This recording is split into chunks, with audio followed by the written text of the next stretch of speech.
Okay, yeah, it's live now. Okay, thanks, Timothy.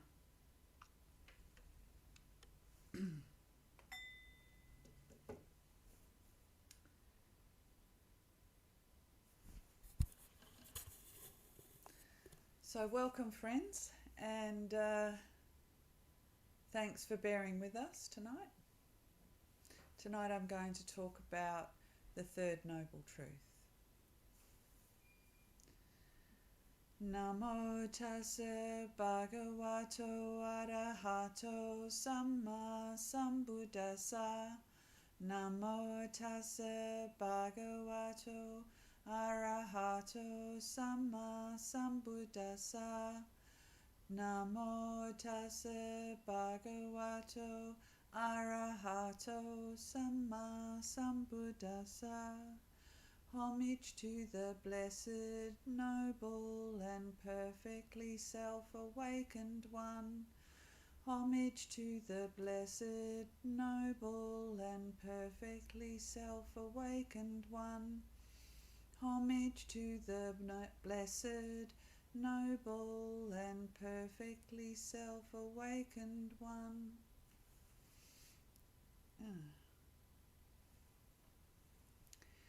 So, let me see, what have we got? This is continuing on with using Venerable Nyanatiloka's guide through the Suttas. We come to the third noble truth, the noble truth of the extinction of suffering. And in some ways, it's sometimes thought that this is kind of the simplest of them, of the Four Noble Truths, and in some ways that's true. So I thought I'd start out, before I go through the suttas, of placing the Four Noble Truths within the Ayurvedic medical system. So if you use the medical diagnosis system prevalent at the time, and not so very different to the way modern medical professionals do diagnosis, you begin with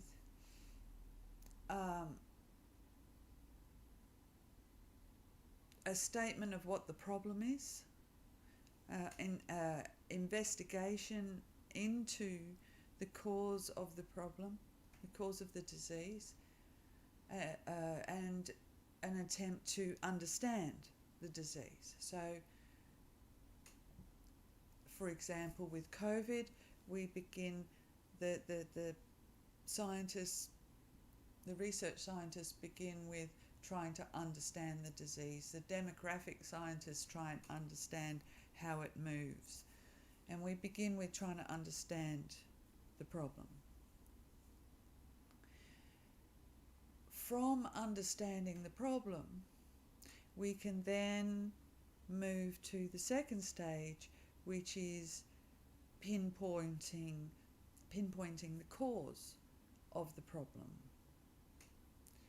So, diagnosing the cause of the problem. Diagnosis. This sickness is caused by that virus. This sickness is caused by that cancer. This sickness is caused by that fat in the blood, etc. So once we've done the first step of understanding the problem, then we can do the second step of understanding the cause of the problem. The third step is prognosis. In this particular case, will the patient survive? Do we have a cure? Do we have a cure for cancer? Do we have a cure for COVID? Do we have a cure for suffering? And the fourth stage is, of course, the course of treatment. So in the case of the Four Noble Truths and of Buddhism, The problem, the disease is suffering. The problem is suffering. The disease is mental and emotional illness. That's the disease that the Buddha attempts to treat. Mental and emotional illness or suffering. Dukkha. Last fortnight we looked at the cause of that suffering, which was completely not obvious at all. And this week we'll look at the somewhat shorter topic of is there a cure? And since in fact the answer is yes, that's the short answer. Okay, it's like lecture over. Yes, there's a cure. But no, we will talk more about it. There is a cure for suffering, and either next week or next fortnight, depending on how things go, we'll look at the course of treatment to produce this cure. Well, actually, we're going to have to look at the cure over possibly 8 different talks, because the cure is, of course, an 8-part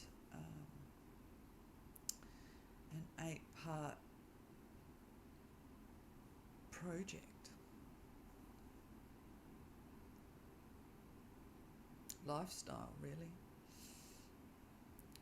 So, to the venerable Nyanatiloka, and here we see some of that wonderful archaic English that nobody uses anymore, cankers. But we'll look at a different translation of that. So D22 again, which is of course the Mahasatipatthana Sutta, and each one of these we've begun with the Mahasatipatthana Sutta because it does bring together all 4 noble truths in one place. So what now is the noble truth of the extinction of suffering, which is a fancy way of saying, is there a cure?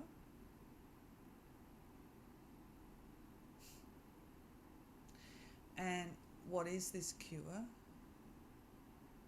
And the cure to suffering is the complete fading away and extinction of this craving. Remember the craving we talked about last time, the craving that was the cause of this suffering. Perhaps we recap that for a moment. The back to front thing about the cause of this disease is that it's caused by the things that we like. Remember that we think that if we have the things that we like and we are able to avoid the things that we don't like, that we will be happy. That's what ordinary worldlings think. But the Buddha, in his extraordinary genius, discovered that actually our suffering is caused by clinging on to things that we like, and the idea of things that we like, and the idea that we ought to have the things that we like. And this is the source of our suffering. It's certainly counterintuitive. So the end of our suffering is the fading away and extinction of that craving.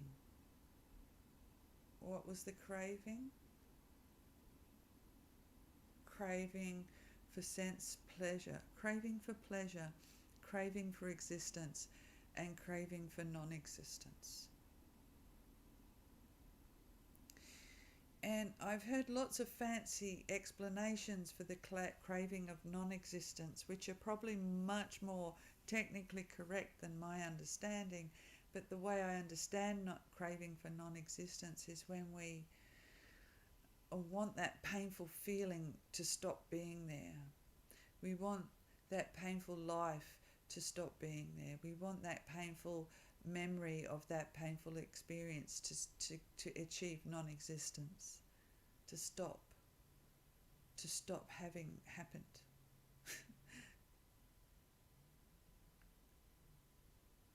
We don't want it to be like that.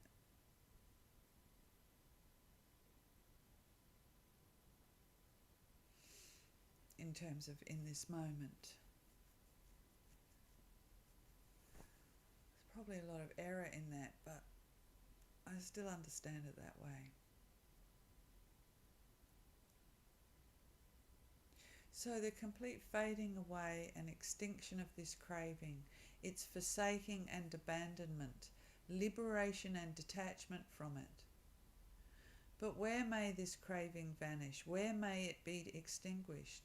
Wherever in the world there are delightful and pleasurable things, there this craving may vanish, there it may be extinguished. So we come back to that thing about the things that we like, the ones that we like to like, all those delightful, delicious, wonderful things that we want to like, that we like to like, that we crave to like. It's right there in that response, that binding that we have between us and the pleasures. We're really strongly bound to those pleasures, and it's right there that the unbinding has to take place.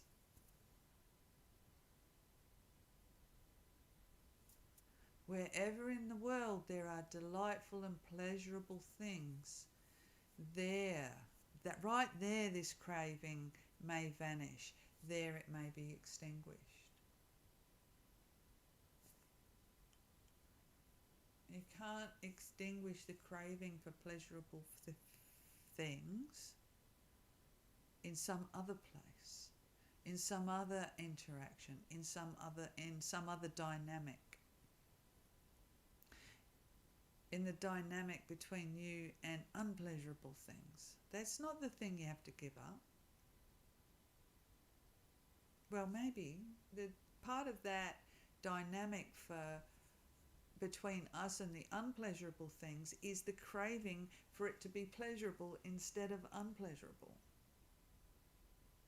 In everything that we don't like is embedded for this wish for things to be as we like them. Somebody has an opinion that's different to us, and the suffering is that we crave for them to have the same opinion as us. Or at the very least acknowledge that we're right and they're wrong.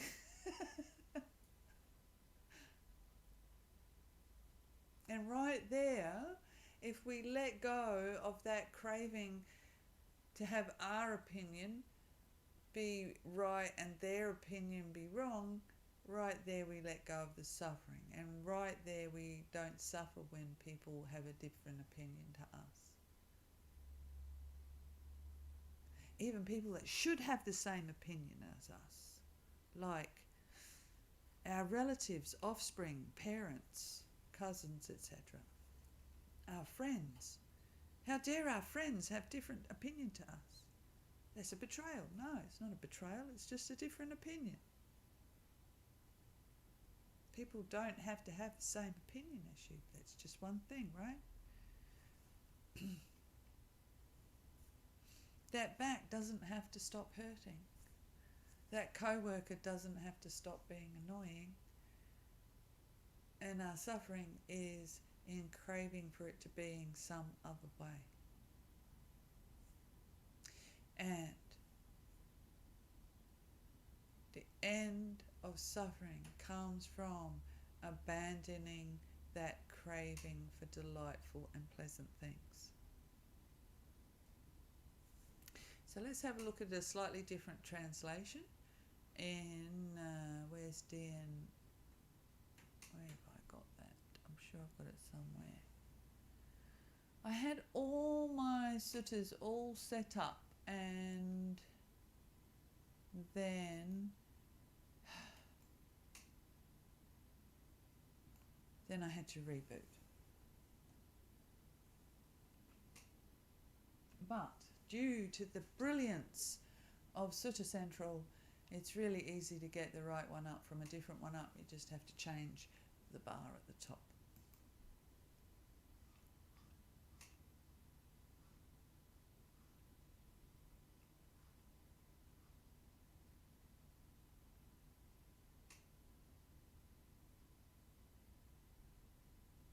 Now here we go. DN 22, section 453, the cessation of suffering. Yes. And what is the noble truth of the cessation of suffering? Is the fading away and cessation of that very same craving with nothing left over, giving it away, letting it go, releasing it, and not adhering to it. Whatever in the world seems nice and pleasant, it is there that that craving is given up and ceases. And what in the world seems nice and pleasant? The I in the world seems nice and pleasant, and it is there that that craving is given up and ceases.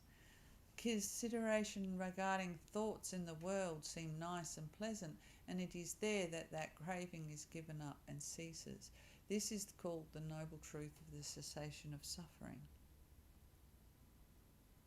So, of course, naturally, that little sequence there isn't just two things, it's all six, right? So it's what in the world seems nice and pleasant, the eye, the ear, the nose, the tongue, the body, and finally the mind. Objects for the eye. We really like to see pleasant sights. Advertising absolutely depends on or uses our craving for pleasant sights. This is why there's always beautiful women and lovely scenes and things that you want to put your eyes upon in the advertisements. Pretty sparkling lights adorn the businesses to draw our eye because we have craving for beautiful sights. Music, billions of dollars, billion-dollar industry built on our craving and desire for beautiful sights, beautiful sounds, music, entertainment.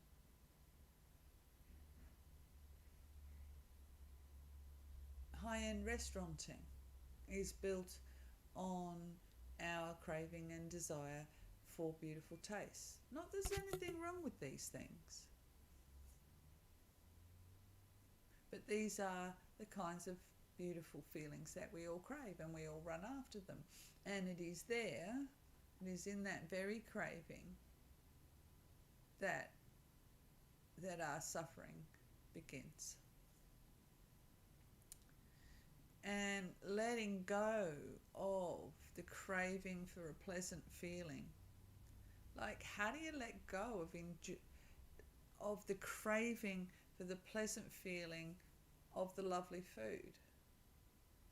Does that mean we can't enjoy our food? I don't think it does. It just means how can we... I guess if I look at the way the Buddha trains the monks and nuns, is that thing of just accepting what you eat. Once upon a time, not so very long ago, that's what people had to do anyway. You ate what was on your plate, particularly working class people. You ate the food you got because that's all there was. And in that, you can enjoy the lovely food when you get it, but it's also okay when you get ordinary, boring food or food that you don't like. Everyone always tries to give me food I like, which is so nice because, of course, I'm the same as everybody else. I like food that I like. But it's also very good training for me to eat the food I don't like as well. Which is hard to do here at Mum's house because everything's so easy. It's a bit of a heaven realm. So let's have a look at the next sutta. Okay, so now Samyutta Nikaya, what is that? 1266.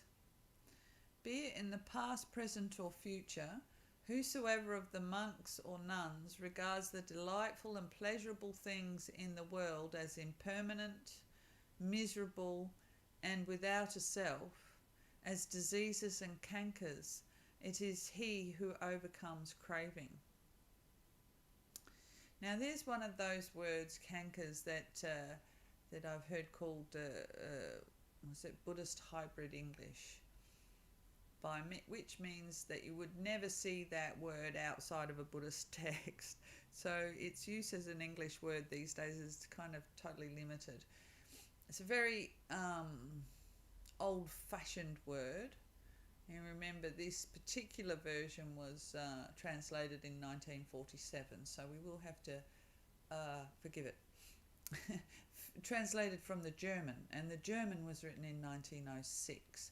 So the word cankers is a incredibly old-fashioned and out-of-date medical term from the 1900s, and as far as I can tell, refers to a particularly nasty weeping tumour or something like that.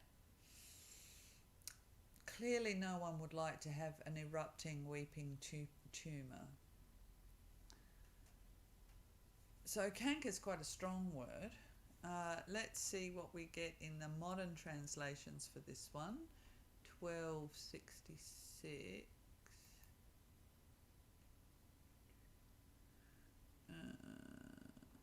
Kuru.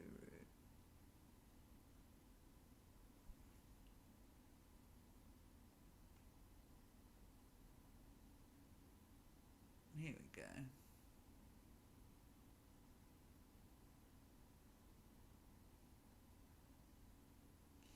Oh, this is interesting. There were ascetics and Brahmins of the past who saw the things that seem nice and pleasant in the world as permanent, as pleasurable, as self, as healthy, and as safe. And I think in a lot of ways our culture is just like this, that we regard all these nice and pleasant things as permanent. You know, it's like our safe, healthy culture is permanent and should always be like this. Whereas it's changing all the time, as we all now are experiencing with the COVID. Cultures change all the time. It's not at all permanent. It's different today to what it was yesterday. We want it to be pleasurable and we project that it is, but it's not true, is it? It just seems that way, as healthy as self. And for these people who saw things that are nice and pleasant as permanent, pleasurable, and self, this is mine, this is who I am, as healthy as safe, their cravings grew. And as their cravings grew, their attachments grew. And as their attachments grew, their suffering grew. And as their suffering grew, they were not free from rebirth, old age, and from death, sorrow, lamentation, pain, sadness, and distress. They were not freed from suffering. Isn't that interesting?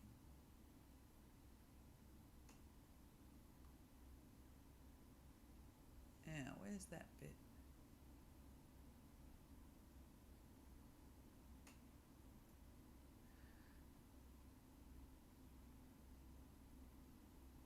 Diseased. There will be ascetics and Brahmins in the future and in the present who see the things that seem nice and pleasant in the world as impermanent, as suffering, as not self, as diseased and as dangerous. They give up craving. Giving up craving, they give up attachment. Giving up attachment, they give up suffering. Giving up suffering, they are freed from rebirth, old age, from death, sorrow, lamentation, pain, sadness, and distress. They are freed from suffering, I say. I'm not sure that's the same bit as the previous one, is it? What is this? Past, present, or future. Oh, that is the same. Whoever of the monks and priests regards the delightful and pleasurable things as impermanent, miserable, and without self, as diseases and canker, is he who overcomes craving.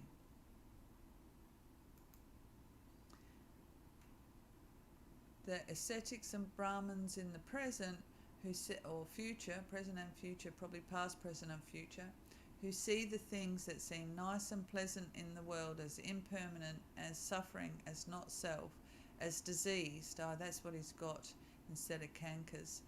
As diseased and as dangerous. They give up craving. Giving up craving, they give up attachment. Giving up attachment, they give up suffering. How do we give up attachment? By seeing the things that seem nice and pleasant as impermanent, as suffering, as not self, as diseased, as dangerous. I recently gave up eating chocolate after being quite a chocoholic for most of my life. And yet, giving up chocolate turned out to be really easy because I gave it up because it's a trigger for migraines. And so it was very easy to relabel and rebrand chocolate in my mind as little brown packets of migraine. And so when I look at a chocolate bar, I see disease waiting to happen, right? I see suffering waiting to happen. And so immediately craving for that chocolate falls away and disappears. Strangely, fish and chips not quite so much. Probably, mind you, yes, most of the time I look at fish and chips and all that oil, I know that if I eat that, I'll get sick, right? So it's easy to give up things when you just, instead of thinking, oh, yum, how delicious, wonderful, you think, if I eat that, I'll get sick. Then it's very easy to let it go, right? Hopefully. So I guess it's the same with the other things. So we've got to work out, right now I'm suffering. So what is it that I'm attached to that's causing this particular suffering right now? And how do I let go of that attachment? And there's the thing, right? Because this is about our mental and emotional health. And emotional dysfunction or emotional distress, our logical mind doesn't want to give it up somehow, or our emotional mind doesn't want to give it up. That's my greed, that's my desire, that's my anxiety, that's my fear, that's my worry, that's my anger. They deserve to be hated. All that stuff. And so we hang on to this stuff instead of going, why do I hate them? What am I holding on to? What pleasure are they threatening? It's the time we hate somebody or something is because it gives us unpleasant feeling or prevents us from having some kind of pleasant feeling that we feel we ought to have.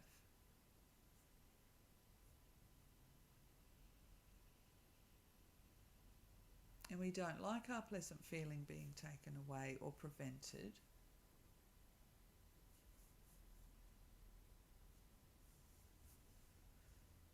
so think about an annoying person. They prevent the pleasant feeling of not being annoyed. And we don't like it when someone who's annoying prevents our pleasant feelings of having only people we like around. We don't want to have someone we don't like around.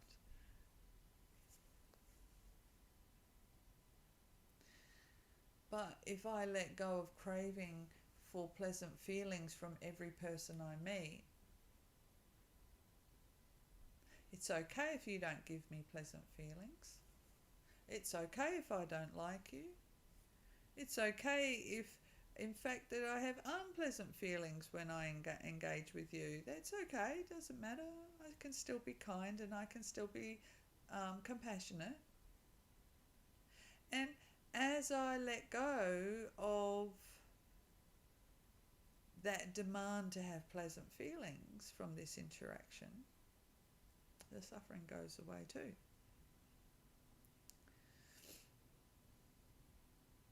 Very often there's sounds that come from my neighbours that my first response to is, I don't like that.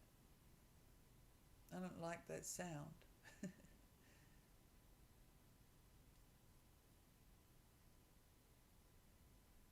But if I let go of my craving to only have sounds that I like, and I say to the sound, well, it's okay. It's okay for you to be a sound that I don't like. And hey, mind, you don't really have to pay attention. It's not interesting. It's not dangerous. You know? And if I let go of having aversion to that sound, then I generally stop paying attention to it and I stop noticing it.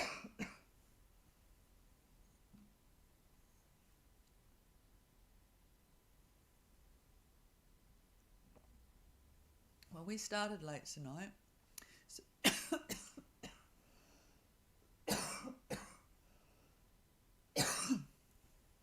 So we'll look at another sutra and see how we go.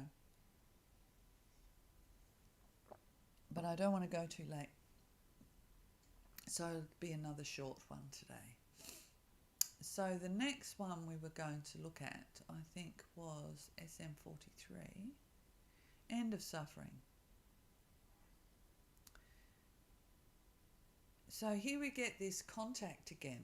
Somebody was asking me about a sutta for where contact is. Peter. Peter, if you're watching, this one. I will teach you the origin and ending of suffering. Listen and pay close attention. What is the origin of suffering?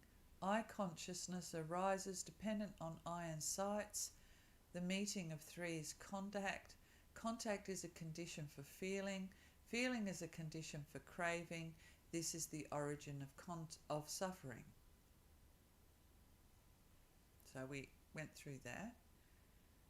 And what is the ending of suffering?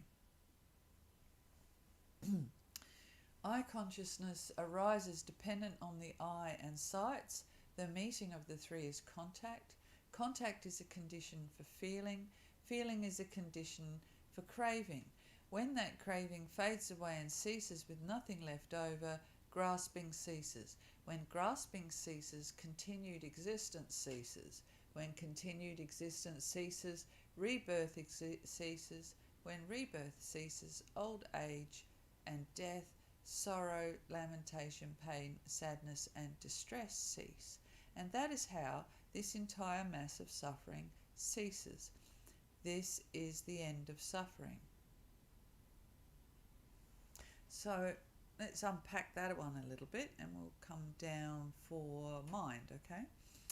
So we go from, that was eye contact, then there's ear consciousness, nose consciousness, and notice there's different kinds of consciousnesses.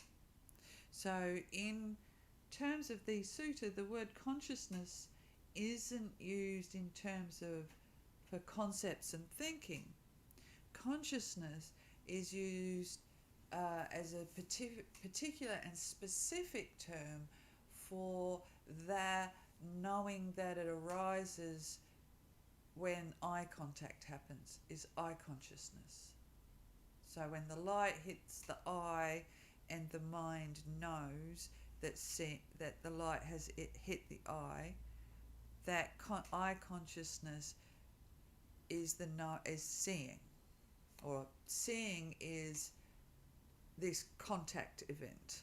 Seeing happens when the mind knows that light has hit the eye. That's right.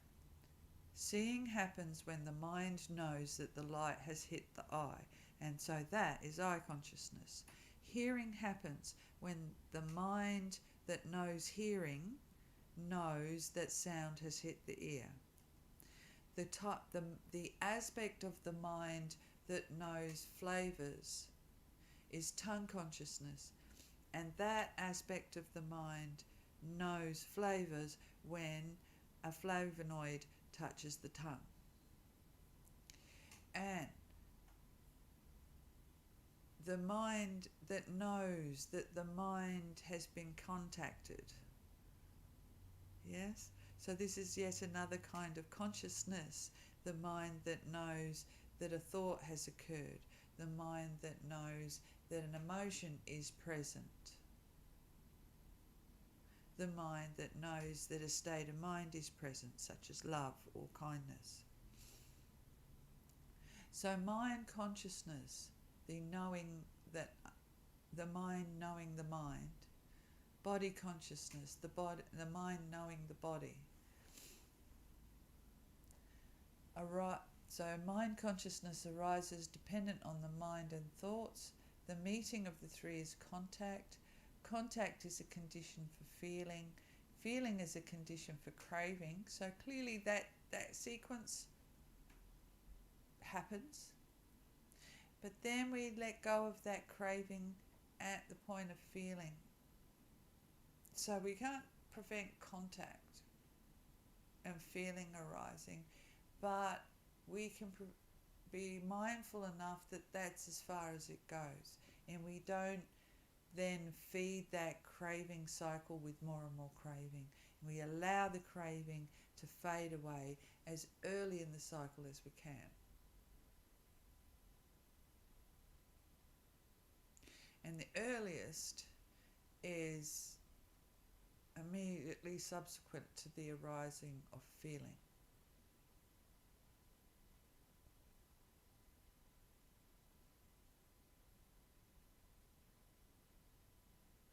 Perhaps they can do it at the same time, I don't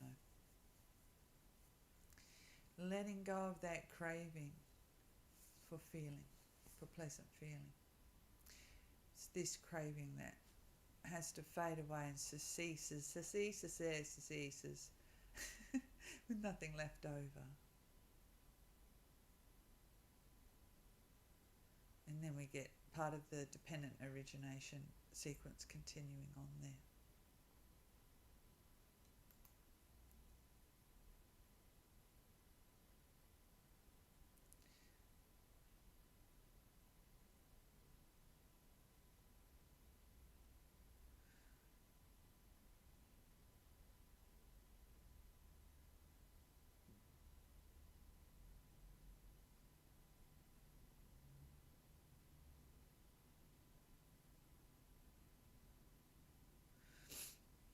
We have here a kind of interesting description of Nyanatiloka's understanding of the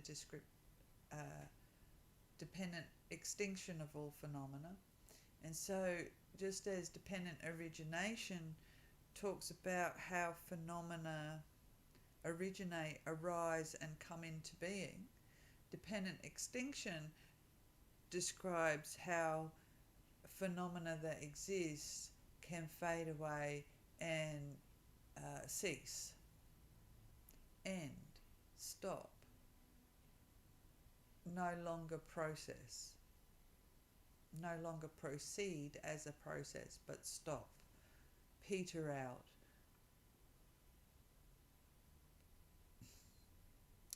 So, and through the total fading away and extinction of craving, clinging is extinction, which is tanha. So there's craving, tanha, and clinging, upadana. Clinging is extinguished. And through the extinguish of clinging, the process of becoming, bhava, is extinguished. And through the extinction of the karmic process of becoming, rebirth is extinguished. And through the extinction of rebirth, decay, death, sorrow, lamentation, suffering, grief, and despair are extinguished, and thus comes about the extinction of this whole mass of suffering. Wow, and here's some wonderful, too many syllables. I'm going to be interested to see how Bhante Sujato simplifies this down. Hence the annihilation, cessation, and overcoming of corporeality, feeling, perception, mental formations, and consciousness. This is the extinction of suffering, the end of disease, the overcoming of old age and death. Overcoming of corporeality. That is, corporeality is the existence of the body. So overcoming the existence of the body. Annihilation, cessation, and overcoming of the existence of the body, the existence of feelings, the perceptions. Mental formations are acts of will, beliefs, concepts, ideas, thoughts, habits, that stuff. And consciousness, which of course here means the knowing of the six sense spaces.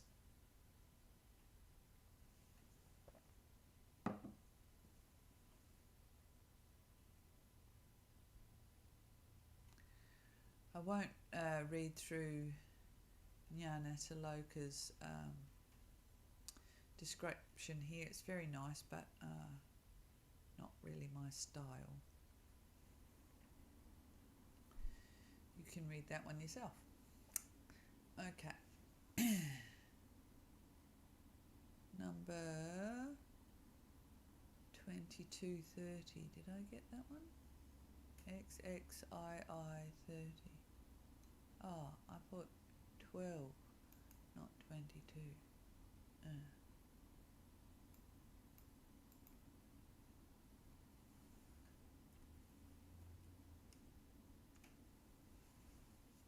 Wrong one.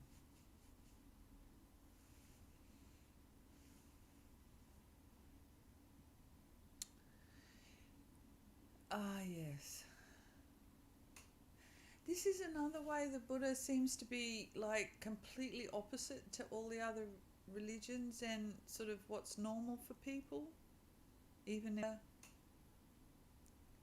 most of people celebrate birth and they mourn death, and birth is the wonderful thing, whereas the Buddha celebrates the end of birth.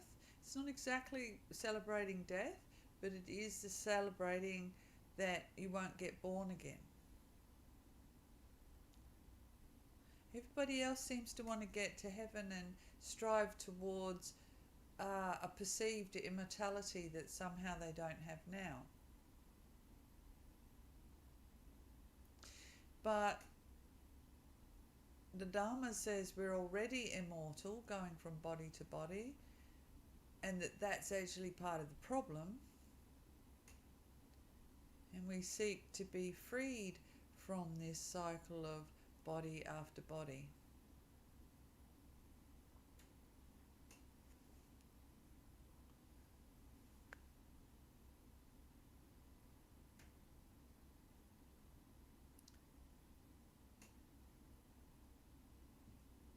Would you freeze the whole ocean trying to preserve the life of one wave? Is a quote from Ursula Le Guin in the Earthsea books for someone who's trying to upset the balance of magic to become immortal. But it's a nice thought, you know, like each wave is an individual and it has its life, but it's part of the whole the process of the whole. And each of us is an individual and has a life, but we really, are a massive bobbing atoms that merges back into the whole as our consciousness moves from one waveform to another, collapsing probability as we go.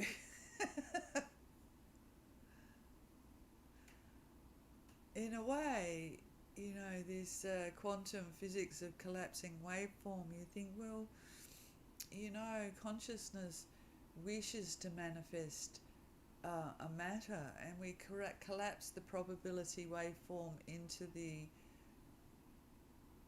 existence of the matter we want, instead of the non-existence, which is the choice, right? Schrodinger's cat can exist or not exist. Simultaneously, both choices are operable until you open the box.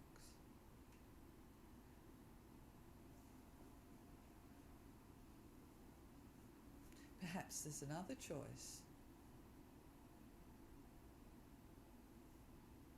Who knows? So, the cessation, settling, and ending of form is the cessation of suffering, the settling of disease, and the ending of old age and death.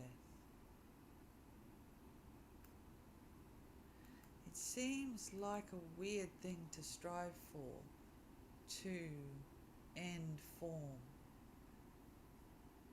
Sounds a bit depressing, really.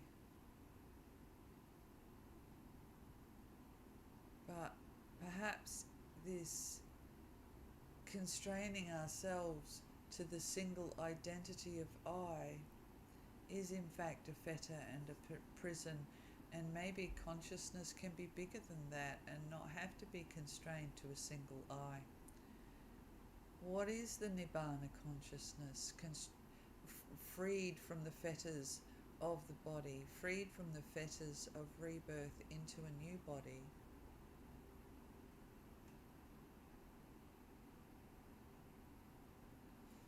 A consciousness freed from being limited by a single identity.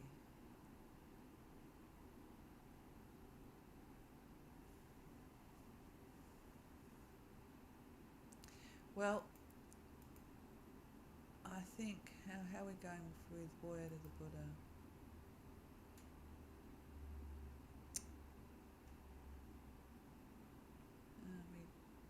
We go into the Arahants and then so here Nyanatiloka then says, then does also go into this description of, well, if we do end suffering, what does the result look like? And so here we have a description of Nibbana, that this giving up of an individual identity, this truly is peace.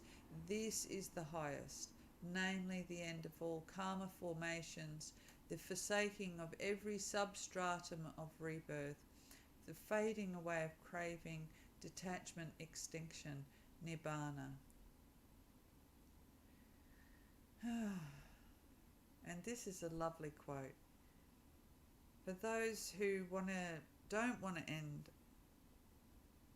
rebirth, the reality is that enraptured with lust, enraged with anger, blinded by delusion, overwhelmed with mind ensnared, man aims at his own ruin, at the ruin of others, at the ruin of both, and he experiences mental pain and grief. I suspect that's probably true for women as well. And since I tend to read all the positive ones in both genders, I'll do the same for this. Enraptured with lust, enraged with anger, blinded by delusion, overwhelmed with mind ensnared, she aims at her own ruin, at the ruin of others, at the ruin of both, and she experiences mental pain and grief. Got to have equal opportunity on both sides, the good and the bad, eh? But if lust, anger, and delusion are given up, a man or a woman aims neither at his own ruin, nor at the ruin of others, nor at the ruin of both, and he experiences no mental pain and grief. Thus is Nibbana immediate, visible in this life, inviting, attractive, and comprehensible to the wise. Oh, I like it that it's attractive. It is attractive. I like that one. I mean, that, of course, there is the formula that we chant, Svakato Bhagavata Dhammo, Sanditiko, immediate, Akaliko, visible in this life, Ehipasiko, inviting, Opanayako, attractive, Pachatang Veditabo Vinyuhiti, comprehensible to the wise. So what we have here is most of the formula of what is and is not Dharma. And so, therefore, Nibbana clearly has similar qualities to the Dharma. And the extinction of greed, the extinction of hate, the extinction of delusion, this indeed is called Nibbana. And you could say just the ending, the ending of greed, the ending of hate, the ending of delusion. This is called Nibbana. And the person who gets to be in Nibbana, and for a person thus freed, heart dwells in peace. There's nothing to be added to what has been done, and no more remains for him to do. Just as a rock of one solid mass remains unshaken by the wind, even so neither forms nor sounds nor odours nor tastes nor contacts of any time, neither desired nor the undesired, can cause such a one to waver. Steadfast is his mind, gained is deliverance. He who has considered all contrasts on this earth and is no more disturbed by anything whatever in the world, the peaceful one, freed from rage, from sorrow, from longing, he has passed beyond birth and decay. Be nice to be not disturbed by anything in the world, wouldn't it? Remaining unshaken by the worldly winds. And that's sort of a terminology that comes up frequently when talking about Nibbana. In Mangala Sutta, unshaken the mind remains. In fact, lots of suttas. So on that note of unshaken the mind remains, and perhaps somehow in some mundane way, as we puttajanas strive towards becoming noble ones, we can aim and determine and have as our goal, my mind shall remain unshaken. I will not be disturbed by either good things or bad things. I will remain calm and clear and cool. So may you have every good blessing. May the Triple Gem bless you and keep you. Thank you for sharing Dharma with me tonight. Good night.